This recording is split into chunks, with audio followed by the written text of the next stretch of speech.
بسم اللہ الرحمن الرحیم۔ السلام علیکم۔ آج کا ہمارا ٹاپک حضرت ابراہیم علیہ السلام کے بارے میں ہے، تو چلیے سٹارٹ کرتے ہیں۔ مشہور ہے کہ حضرت ابراہیم علیہ السلام مہمان نوازی کی روایت کو شروع کرنے والے پہلے شخص تھے۔ آپ بے حد مہمان نواز تھے۔ اللہ تعالیٰ کو آپ کی ادا بہت پسند تھی۔ روایت میں ہے کہ آپ تب تک کھانا تناول نہ کرتے جب تک کسی مہمان کو اپنے ساتھ شریک نہ کر لیتے تھے۔ چنانچہ ایک مرتبہ ایسا ہوا، آپ کسی شخص کو تلاش کرنے کے لیے گھر سے نکلے تاکہ اسے مہمان بنا سکیں۔ آپ نے بہت تلاش کیا مگر کوئی بھی مہمان بننے کو تیار نہ ہوا۔ تھک ہار کر واپس پلٹے تو ایک اجنبی شخص گھر میں کھڑا تھا۔ آپ نے پوچھا، تم کون ہو؟ اجنبی نے کہا، میں ملک الموت ہوں اور مجھے رب العالمین نے ایک بندے کی طرف بھیجا ہے تاکہ اسے خوشخبری سناؤں۔ اللہ تعالیٰ نے اسے اپنا خلیل بنا لیا ہے۔ آپ نے پوچھا، وہ کون خوش نصیب ہے؟ اگر مجھے پتہ چل جائے تو تردمِ آخر میں اس کا ہمسایہ بنا رہوں۔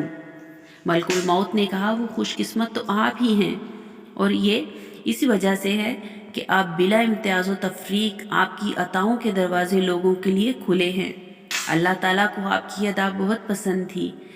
آپ اس کی مخلوق پر بے حد رحم کرنے والے تھے۔ آپ کا شمار 5 عظیم اولیاء میں ہوتا ہے۔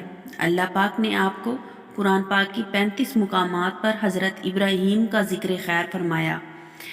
آپ نے 33 برس کی عمر میں سارہ سے نکاح کیا اور مصر کی طرف ہجرت کرنے کے بعد فلسطین اور ایلیا کے درمیانی علاقے میں سکونیت اختیار کر لی۔ وہاں آپ نے ایک کنواں کھودا اور ایک مسجد بنوائی۔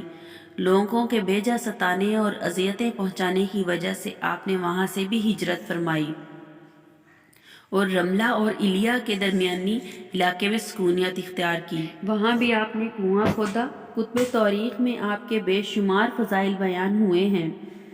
آپ سب سے پہلے تھے جنہوں نے ختنہ کروایا اور مہمان نوازی کی روایت قائم کی، باقاعدہ شلوار پہنی، اور آپ ہی وہ پہلے شخص تھے جس نے بڑھاپا دیکھا۔ آپ نے حضرت سارہ علیہ السلام کی وفات کے بعد 2 عرب عورتوں سے نکاح کیا۔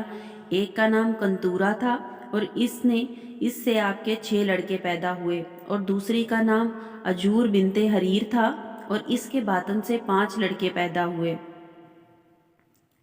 اللہ تعالیٰ نے جب حضرت ابراہیم علیہ السلام کی روح نکالنے کا ارادہ فرمایا تو ایک بوڑھے آدمی کی شکل میں موت کے فرشتے کو بھیجا، اور ایک روایت میں ہے کہ ایک روز آپ لوگوں میں کھانا تقسیم فرما رہے تھے کہ ایک بوڑھا چلتا ہوا آیا۔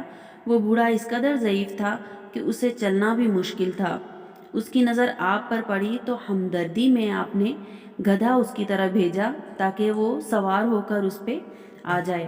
بوڑھا آپ کے پاس پہنچا تو آپ نے اس کے سامنے کھانا پیش کیا، مگر یہاں ایک عجیب واقعہ رونما آپ کو ہبرون بستی میں اس جگہ دفن کیا گیا جہاں کے لیے حضرت سارہ رضی اللہ تعالیٰ عنہ مدفون تھی، اور یہ زمین کا ٹکڑا آپ نے اپنے ہاتھوں سے 400 درہم ادا کر کے خریدا تھا۔ آپ نے کفن دفن کا انتظام حضرت اسحاق اور حضرت اسماعیل علیہ السلام نے کیا۔ اللہ آپ کو کروڑوں رحمتوں اور سلامتیوں کا نزول فرمائے اور ہمارے دلوں میں انبیاء کی گستاخی سے محفوظ رکھے۔